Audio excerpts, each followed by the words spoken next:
ആ വകുപ്പ് വെച്ച് മുന്നോട്ട് പോകുമ്പോൾ അതിന്റെ ഗൗരവം സഭയ്ക്ക് മനസ്സിലാവാത്തതല്ല ശ്രീ പൊടിപാറ താങ്കൾ പറഞ്ഞതുപോലെ. എന്നിട്ടും പക്ഷേ ഈ സമവായത്തിന്റെ വിധേയത്വത്തിന്റെ ഭാഷയിൽ സംസാരിച്ചു തുടങ്ങുകയാണ് സഭാ നേതാക്കൾ.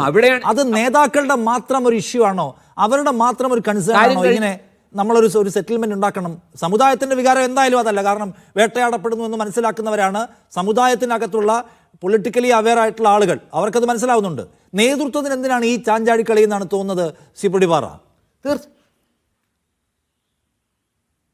അവിടെയാണ് ഈ പ്രശ്നം കിടക്കുന്നത്. ഇപ്പോൾ താമരശ്ശേരി രൂപതയ്ക്ക് ഒരു ജാമ്യം കിട്ടി എന്ന പേരിൽ അവർ മുൻപേ പ്രഖ്യാപിച്ച ഒരു പ്രതിഷേധം അവസാനിപ്പിക്കേണ്ട കാര്യം എന്താന്ന്?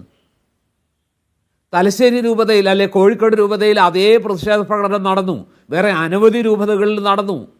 അതുപോലെ തന്നെ ഇരിഞ്ഞാലക്കുട രൂപതാധ്യക്ഷന്മാർ കണ്ണൂക്കാടൻ പറഞ്ഞു, അവിടെ മാർ പാമ്പളാനി പറഞ്ഞ കാര്യം എൻഡോഴ്സ് ചെയ്യേണ്ട കാര്യം എനിക്കില്ല, എൻ്റെ നിലപാട് അതല്ല.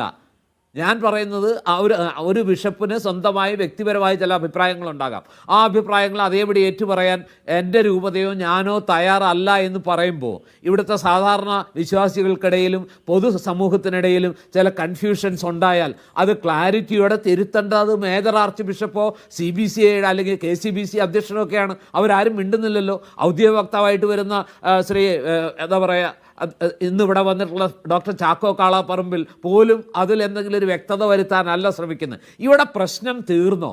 ഒരു ജാമ്യം കൊണ്ട് ഇത് എവിടെയെങ്കിലും എത്തുന്നുണ്ടോ?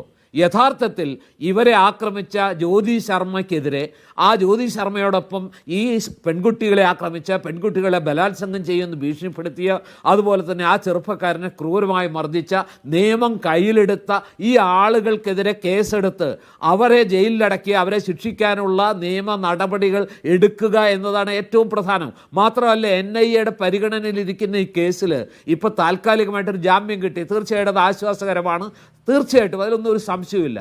പക്ഷേ ആ ആശ്വാസമാണോ വലുത്? മറിച്ച് ഇത്തരം വകുപ്പുകളിലിട്ട് ചാർജ് ചെയ്യുന്നൊരു കേസിൽ നിരപരാധികളായ കന്യാസ്ത്രീകളെ, ഒരു തെറ്റും ചെയ്യാത്ത കന്യാസ്ത്രീകളെ ഇത്രയും ക്രൂരമായ വകുപ്പ് ചാർജ് ചെയ്ത് അവരെ ഈ പറഞ്ഞ NIAയുടെ ആ ഒരു വേട്ട വലയത്തിലാക്കിയത് അവസാനിപ്പിക്കാതെ ഇതിൽ നീതി കിട്ടിയെന്ന് എങ്ങനെ പറയാൻ പറ്റുക?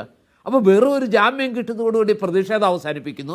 ആ ജാമ്യം കിട്ടിയതോടുകൂടി ഇനി ഞങ്ങളോടൊപ്പം നിന്ന മനുഷ്യരൊക്കെ ഇനി അത്രത്തോളം ഒന്നും ആവശ്യമില്ല, മറിച്ച് ഞങ്ങൾക്ക് പ്രധാനപ്പെട്ട കാര്യമാണ്. ഞങ്ങളുടെ കൂടെ നിന്ന മനുഷ്യരോട് കമ്മ്യൂണിക്കേഷൻ ഉണ്ടല്ലോ, കൂടെ നിന്ന് പോരാട്ടം നയിച്ച മനുഷ്യരോട് കമ്മ്യൂണിക്കേഷൻ, ആ കമ്മ്യൂണിക്കേഷനകത്ത് കുഴപ്പമുണ്ടാകുന്ന പ്രധാനപ്പെട്ട പ്രശ്നമുണ്ട്. അതാണ് ശ്രീ ജോർജ് പൊടിപാറ ചൂണ്ടിക്കാണിക്കുന്നത്. ശ്രീ ഷാബു പ്രസാദ്, ഈ വേട്ടയാടുന്നവരോടും വിധേയപ്പെടുന്ന, സമരസപ്പെടുന്ന, സമവായത്തിലേക്ക് വേഗം പോകുന്ന ഒരു സമീപനം അത്ഭുതം ഉണ്ടാക്കുന്ന ഒന്നാണ്. താങ്കൾ എങ്ങനെയാണ് അതിനെ നോക്കിക്കാണുന്നത്?